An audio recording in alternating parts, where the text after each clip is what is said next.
আসসালামু আলাইকুম এভরিওয়ান। আজকে আমি আপনাদের সাথে ঘরোয়া পদ্ধতিতে নাচোস তৈরির রেসিপি শেয়ার করব। এর জন্য আমি ফার্স্টে যেটা করছি সেটা হচ্ছে একটি পাত্রে পরিমাণ মতো আটা দিয়ে নিচ্ছি, হাফ টেবিল চামচ লবণ দিয়ে নিচ্ছি এবং পরিমাণ মতো তেল দিয়ে নিচ্ছি।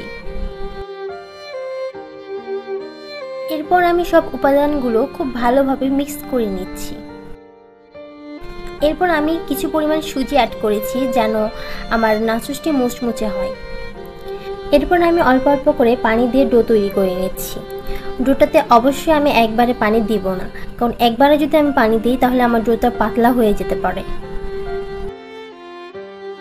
দেন আমি অল্প অল্প করে ডোটা তৈরি করে নিচ্ছি।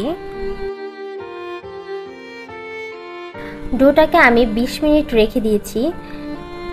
20 মিনিট পর ফিরে আসলাম। এখন দেখা যাচ্ছে আমার ডোটা কতটা সফট হয়েছে। আমি একটি রুটি তৈরি করে নিলাম। রুটিটি অবশ্যই পাতলা হতে হবে। দেন আমি রুটিটিকে নাচোসের শেপ দিয়ে কেটে নিলাম।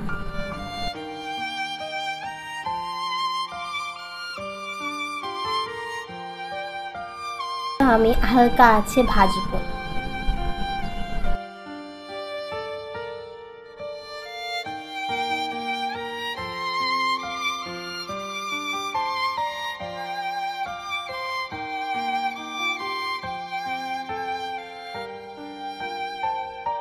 এই যে দেখতেই পাচ্ছেন, খুব সহজে আমার বাসায় তৈরি করে নিলাম নাচোস।